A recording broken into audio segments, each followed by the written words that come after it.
everyone, welcome to Commerce Positivity. This is Shefali here, and today we are going to talk about business organization. Business organization क्या होता है? उसको हम समझने से पहले हम इन दोनों वर्ड्स का मीनिंग समझेंगे कि बिजनेस क्या होता है और ऑर्गेनाइजेशन क्या होता है. इन दोनों ही वर्ड्स के मतलब समझने के बाद हम जानेंगे बिजनेस ऑर्गेनाइजेशन. ओके, तो वीडियो को स्टार्ट करने से पहले अगर आप चैनल पर न्यू है तो चैनल को अभी सब्सक्राइब कर लें, जिससे आने वाले वीडियोस की नोटिफिकेशंस आपको मिलती रहें. ओके, तो चलिए स्टार्ट करते हैं आज का वीडियो. सबसे पहले हम समझेंगे बिजनेस का मीनिंग कि बिजनेस क्या होता है. Okay, so business is an economic system in which goods and services are exchanged for one another or money on the basis of their perceived worth. So business क्या है? एक economic system है जिसमें goods और services का exchange होता है, जहाँ पर गुड्स सर्विसेज को एक्सचेंज किया जाता है, उनको सेल किया जाता है, उनको बाई किया जाता है और उससे प्रॉफिट अर्न किया जाता है, उससे मनी जो है उसे प्रोड्यूस की जाती है और देखा जाता है उस बेस पर उनको कि उसकी क्या वर्थ है, वो जो प्रोडक्ट है, वो जो गुड्स और सर्विसेज है, उनकी क्या वर्थ है. उस बेस पर उसकी जो है वैल्यू डिसाइड होती है, उसका मनी डिसाइड होता है कि वो कितने प्राइस में उसको बाई किया जाना है, उसको सेल किया जाना है. तो बिजनेस एक इकोनॉमिक एक्टिविटी है जहाँ पर गुड्स और सर्विसेज का एक्सचेंज होता है और जिसका पर्पस होता है प्रॉफिट अर्न करना. ठीक है. Every business requires some form of investment and a sufficient number of customers to whom its output can be sold at profit on a consistent basis. तो हर एक बिजनेस जो है उसको अपना बिजनेस जब वो स्टार्ट करता है तो ज़रूरत होती है कुछ इन्वेस्टमेंट करने की, जिसमें वो अपने रिसोर्सेज का, कैपिटल का, अपनी जो है हार्डवर्क, अपनी बहुत सारी रिसोर्सेज का यूज़ करता है, उसको इन्वेस्ट करता है और उसके साथ ही साथ वो अपने कस्टमर्स को टारगेट करता है जिन्हें उन्हें सेटिस्फाई करना होता है, उनके टारगेट कस्टमर्स के अकॉर्डिंग प्रोडक्ट को बनाना होता है और फिर उसको उन्हें सेल करना होता है, उनको बेचना होता है और उससे प्रॉफिट अर्न करना होता है. ओके, अब ये प्रोसेस जो है कंसिस्टेंटली चलती है, कंसिस्टेंट बेसिस पर होती है. मतलब कि ऐसा नहीं है कि एक बार जो है ये जो सेलिंग वाला काम कर लिया, हमने प्रोडक्ट्स को प्रोड्यूस कर लिया, उसके बाद उसको बेच लिया और काम ख़त्म. नहीं, बिजनेस एक ऐसी एक्टिविटी है जो कंसिस्टेंटली चलती रहती है, जिसका मेन मोटिव होता है प्रॉफिट अर्न करना और जिसका जो काम है वो है गुड्स और सर्विसेज को एक्सचेंज करना, उनको बाई और सेल करना और उसके साथ उससे जो है अपने कस्टमर्स को टारगेट करना, उनको सेटिस्फाई करना. ठीक है, ये होता है बिजनेस. अब हम जानेंगे ऑर्गेनाइजेशन क्या होता है. Okay, so organisation is a collection of people working together to achieve a common purpose. Organisation क्या है? एक कलेक्शन है पीपल का जहाँ पे वो सब मिलकर काम करते हैं एक कॉमन पर्पस को अचीव करने के लिए. मतलब जो ऑर्गेनाइजेशन है वहाँ उस जो बिजनेस चलेगा उसमें जो उनका ऑब्जेक्टिव है उनको अचीव करने के लिए जो एक ग्रुप ऑफ पीपल है जो साथ में काम करते हैं, उनका जो होता है कॉमन पर्पस होता है, उसको हम ऑर्गेनाइजेशन कहते हैं. ओके, ऑर्गेनाइजेशन क्या है? Collection of people working together to achieve a common purpose. Okay, तो ये था बिजनेस और ऑर्गेनाइजेशन का मतलब. आई होप दोनों ही समझ में आ गए होंगे. सो नेक्स्ट है डेफिनेशन ऑफ बिजनेस ऑर्गेनाइजेशन. तो यहाँ पर जो डेफिनेशन है ये व्हीलर के द्वारा दी गई है. According to Wheeler, business organization is a concern company और enterprise which buys and sells is owned by one group of persons and is managed under a specific set of operating policies. So इन्होंने क्या कहा है कि business organisation एक company है, एक enterprise होती है जहाँ पर गुड्स और सर्विसेज को बेचा जाता है, खरीदा जाता है और जहाँ पर एक ग्रुप ऑफ पर्सन जो है काम करता है, उसके द्वारा जो है वो बिजनेस ऑर्गेनाइजेशन चलती है, उसके द्वारा रन करी जाती है और जो है जहाँ पर कुछ स्पेसिफिक एक्टिविटीज़ होती है, कुछ स्पेसिफिक उनकी पॉलिसीज़ होती हैं, उनको फॉलो किया जाता है. उनके बेस पर ही जो है वो पूरी ऑर्गेनाइजेशन काम करती है, वहाँ के एम्प्लॉयज़ उन्हें फॉलो करते हैं और उनका जो ऑब्जेक्टिव होता है उसको अचीव करने के लिए साथ में मिलकर उनका जो है वो काम चलता है. सो बिजनेस ऑर्गेनाइजेशन का क्या मीनिंग है? बिजनेस ऑर्गेनाइजेशन एक कंपनी, एक एंटरप्राइज है जहाँ पर गुड्स और सर्विसेज को खरीदा और बेचा जाता है और प्रॉफिट अर्न किया जाता है, जो कि एक ग्रुप ऑफ पर्सन्स के द्वारा चलाया जाता है, जहाँ पर कुछ स्पेसिफिक ऑपरेटिंग पॉलिसीज़ जो है वो जो है रन होती हैं, वो उसके अंडर में काम सभी एम्प्लॉयज़ करते हैं. ओके, तो ये था बिजनेस ऑर्गेनाइजेशन का मतलब. नेक्स्ट हम बात करने वाले हैं characteristics of business organisation. Business organisation की क्या करेक्टरिस्टिक्स है उनको हम यहाँ पर समझते हैं वन बाय वन। सो यहाँ पर पहला जो पॉइंट है, पहली जो करेक्टरिस्टिक्स है बिजनेस ऑर्गेनाइजेशन की, वो है इकोनॉमिक एक्टिविटी। बिजनेस एक इकोनॉमिक एक्टिविटी है जहाँ पर गुड्स और सर्विसेज का प्रोडक्शन होता है, उनको डिस्ट्रीब्यूशन किया जाता है उनका। So it provides employment opportunities in different sectors like banking, insurance, transport, industries, trade etcetera. तो ये एक बिजनेस ऑर्गेनाइजेशन एक इकोनॉमिक एक्टिविटी है जो बहुत से लोगों को एम्प्लॉयमेंट अपॉर्चुनिटीज प्रोवाइड करती है। It is an economic activity concerned with creation of utilities for the satisfaction of human wants.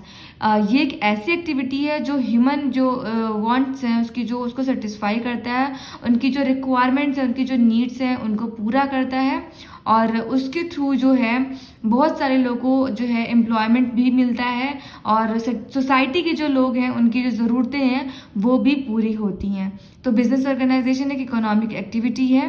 Next, buying and selling. Business organisation जो है बाइंग एंड सेलिंग का जो है काम करता है। The business involves buying of raw materials, plants and machinery, stationery, property etcetera.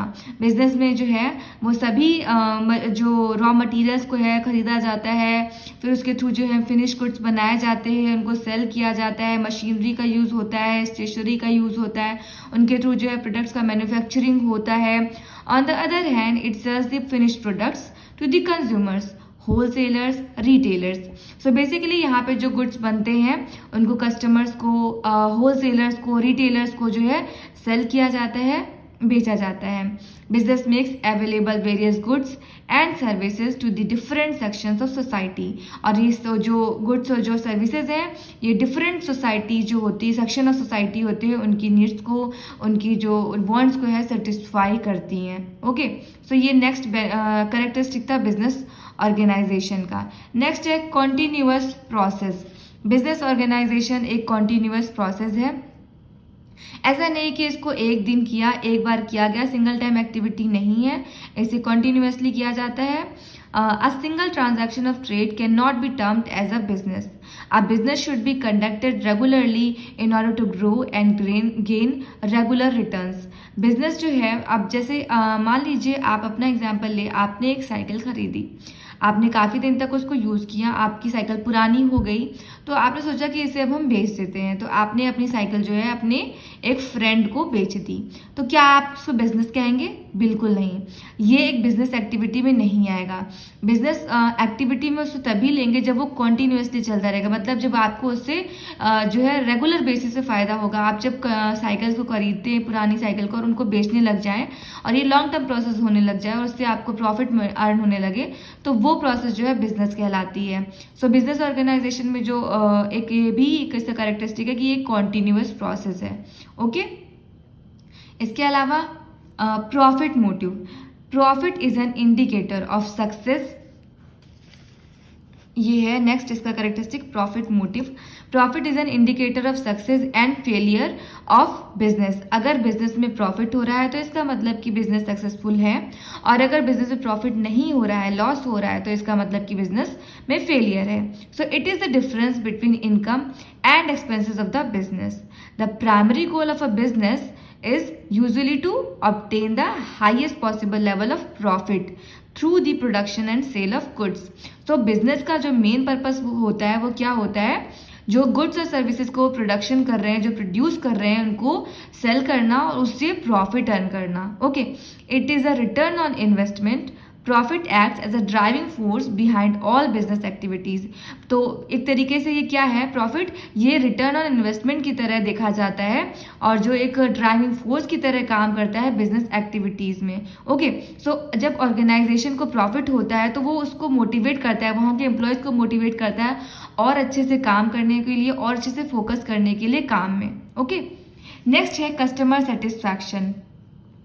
Customer satisfaction is the main aim of business organization. Nowadays, business adopts a consumer-oriented approach. Customer satisfaction is the ultimate aim of all economic activities. Modern business believes in satisfying the customers by providing quality product at a reasonable price. कोई भी organisation profit तभी earn कर सकती है, successful तभी हो सकती है जब वो अपने कस्टमर्स की नीड्स को समझती है, उनकी नीड्स को पूरा करती है, अपने टारगेट कस्टमर्स की को ऑब्जर्व करती है, उनके बिहेवियर को, उनकी चॉइसेस को, और उसके हिसाब से प्रोडक्ट को बनाती है और उसका सही प्राइस जो है वो लेती है। तभी कस्टमर सेटिस्फाई होता है और बिजनेस जो है सक्सेसफुल होता है, उसकी ग्रोथ होती है।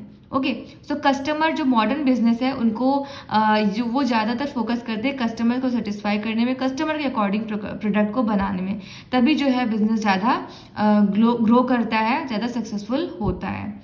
इसके अलावा नेक्स्ट जो इसका करेक्टरिस्टिक है वो है creative and dynamic. Modern business is creative and dynamic in nature. Business firm has to come out with creative ideas, approaches and concepts for production and distribution of goods and services. अगर एक business को अच्छा grow करना है, उसको develop करना है, अपने आप को सक्सेसफुल बनाना है, तो ये बहुत ज़रूरी है कि उसको अपने अंदर चेंजेस लाने चाहिए। अब जो कंज्यूमर है वो उसके जो है उसकी जो डिमांड्स, उसकी जो नीड्स हैं, उसमें उसकी जो टेस्ट ऑफ प्रेफरेंसेस है उसमें जो है चेंजेस आते रहते हैं। तो ज़रूरी है कि ऑर्गेनाइजेशन भी उस हिसाब से अपने प्रोडक्ट्स में चेंजेस लाए, कुछ इनोवेटिव आइडियाज़ यूज़ करके प्रोडक्ट्स में कुछ इनोवेटिव इम्प्रूवमेंट्स लाए, उनको और ज़्यादा बेहतर बनाने की कोशिश करें, जिससे कि जो ऑर्गेनाइजेशन है वो कस्टमर्स को समझ पाए, उनके नीड्स और डिमांड्स को पूरा कर पाए और उनके जो टारगेट कस्टमर्स हैं उनको जो है उनको सेटिस्फाई कर पाए। So one has to be innovative because the business operates under constantly changing economic, social and technological environment. Business should also come out with new products to satisfy the growing needs of the consumers. Consumers की needs change होती रहती हैं, सो customers तो business को भी अपने customers की needs और वांट को समझते हुए उनको अपने प्रोडक्ट्स में चेंजेस लाने चाहिए, उसको इम्प्रूव करना चाहिए और कस्टमर्स की नीड्स को समझते हुए प्रोडक्ट को बनाना चाहिए। तभी जो है बिजनेस ऑर्गेनाइजेशन सक्सेसफुली रन करेगी और ज़्यादा डेवलप करेगी। सो ये कुछ वेरी इंपॉर्टेंट पॉइंट्स थे, करेक्टरिस्टिक्स थे बिजनेस ऑर्गेनाइजेशन के, जिसे हमने यहाँ पर डिस्कस किया। सो बिजनेस ऑर्गेनाइजेशन के बारे में हमने जो छोटा डिस्कशन यहाँ पर किया, आई होप आपको यहाँ पर समझ में आ गया होगा बिजनेस क्या होता है, ऑर्गेनाइजेशन क्या होती है, बिजनेस ऑर्गेनाइजेशन में क्या कैरेक्टरिस्टिक्स है और बिजनेस ऑर्गेनाइजेशन की क्या स्पेसिफिक डेफिनेशन है, वो सब हमने आज के वीडियो में डिस्कस करी। सो आई होप आज की वीडियो आपको अच्छी लगी होगी, आपको जो कंटेंट है वो समझ में आया होगा। आपको वीडियो कैसा लगा आप कमेंट बॉक्स में ज़रूर बताइएगा, और आपको किस टॉपिक पर वीडियो चाहिए वो भी आप कमेंट बॉक्स में ज़रूर मेंशन कीजिएगा, जिससे कि मैं मेरी तरफ से आपकी कुछ हेल्प हो पाए और आपको जो है मेरी जो बनाई वीडियोस हैं उसका बेनिफिट मिल पाए। ओके, सो आज के लिए बस इतना ही। Thank you for watching this video.